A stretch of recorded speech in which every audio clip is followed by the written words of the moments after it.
searches, you can restrict it by country and by language, but you can't go smaller than nation. That's as small as you can get. Okay. Yep. Now there are other tools that claim to be able to do that on dubies. So yeah, no, it's just the United States. Okay. Any other questions? Quiet group. There we go. Is there a good way to drill down and see details in regards to the annual trends and actual figures? Right, yes. What happens is when you export this into Excel, the graph gets turned into columns, and you get the data from January, you get the data from February and March. So when you export it, you get the hard numbers. Okay? Just looking at the interface, you don't see anything though. Okay, anything else?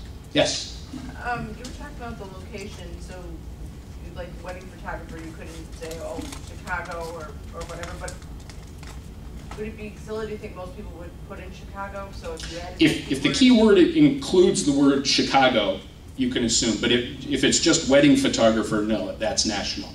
However, what that's going to include is, you know, the bride's mother in Michigan looking for a photographer for her and typing in Chicago wedding photographer. So, you know, some of it might be coming from elsewhere.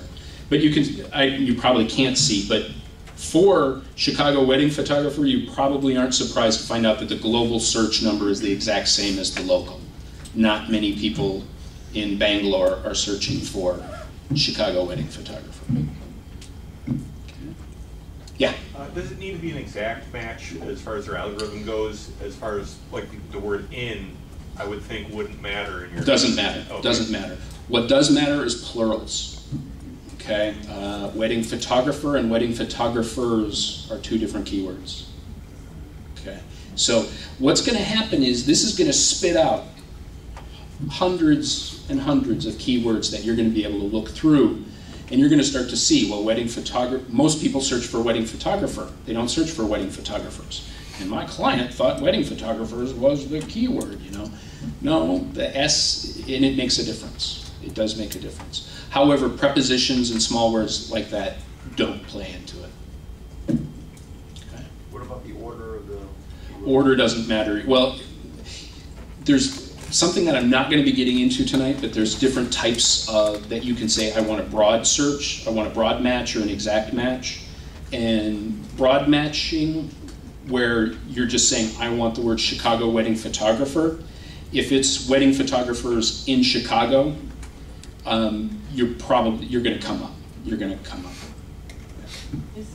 Are these just the same rules as when you're searching Google, like adjacent or wildcards? Like if you're using Google. Oh, can you use wildcards in this? Would it be the same rules you use to search Google? I have never used wildcards in here because at this point, that's a good question. I don't know the answer. At this point, all I'm trying to do is dump out as much data as I can. Okay, I'm just trying to get as many ideas out of this as I can. So just to go just a little bit further, what I do is the first go around, I get maybe 1,000 keywords that come out, and I start looking through them and looking for patterns. And when I find a pattern, which is going to become an ad group, then I begin delving down into that particular phrase and trying to get more and more combinations and permutations of that particular phrase. So you take that phrase out, you put it back into the keyword tool, and search for that, and it will expand upon that. Okay. Any other questions? Yeah. Sorry, Rod. No problem. I think I'm a little lost. What are we trying to accomplish here? What we're trying to, great, thank you.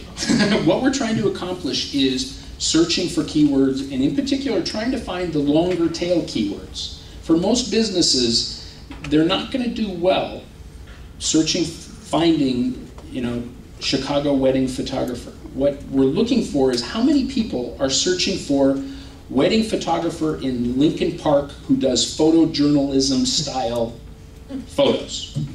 Okay, how many people search for that? Because that's where the money is, usually. If your goal is education, top of the funnel, that's not so important. But if your goal is people who are closer to the buy part of the funnel, you're looking for the people who say, you know, I'm looking for a photographer who knows Ravenswood parks really well, you know, something like that. So what we're doing here is we're looking at how do we find the keywords, okay? Once we find them, the next thing we need to do is organize them. And this is the step where most people lose money and why their AdWords don't work. A lot of people, the first mistake is usually they only use sunglasses, or they only say Chicago wedding photographer. They don't get into the long tail keywords because they know their business. They know what people are searching for.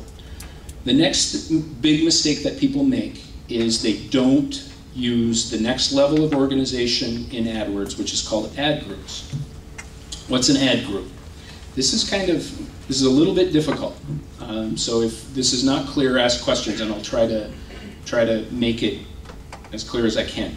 An ad group is a collection of keywords that one ad can represent and repeat the keyword. Okay? So a couple of examples. I'm sticking with wedding photographer. Okay, here are some. Whoop. Sorry.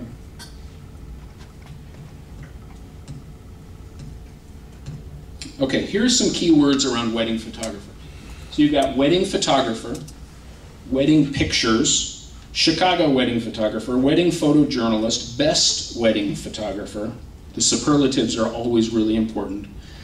One that's not in here, wedding photographer reviews is a big one. Wedding videos, wedding picture. Now, a lot of these seem very similar, but they're all very different, okay? What I would do is I would begin putting these together around the second word. Wedding pictures would have its own ad group, and it would have its own ad that repeats the word picture. It doesn't say photographer, it doesn't say photo, it says picture. What I'm trying to do is repeat what the person's typing into Google. I'm trying to repeat it back to them in their ad, because if they type in the word picture and they see photographer, photographer, picture, oh, picture, that's what I wanted, boom, click. And you're gonna get more clicks through if you are able to repeat what they said. And the place that you do that inside of AdWords is at the ad group level. So all of the keywords around wedding pictures go into one ad group. And then I write an ad where the headline is repeating the word pictures back to the person who's searching. It's not rocket science, it's pretty simple. But this is one of the cruxes of why people lose money with AdWords, is they have all of their keywords, you know, they might have 300 keywords and they've got one ad, okay? That they're just assuming that the word picture is the same as photo or photographer, okay? It doesn't work that way. You'll do much better if you slice and dice these and put these keywords into little, what are called ad groups. Yeah? So are you saying that when you write your ad, you have a placeholder where you replace whatever word is used in the No, search? and I understand. You have many versions You can do of that. the ad, and you match it. Like, how do you make sure that the copy that the person sees matches their search? So what I do is I look through all of the data that I dumped out of the keyword tool, and I find all of the keywords that are related to wedding pictures, okay? That I feel, and this is really touchy-feely stuff, okay? You're going through these lists and you're saying, okay, this one feels like it goes like this. But what you're thinking when you're grouping these ads together is, will one ad be able to represent this keyword or this group of keywords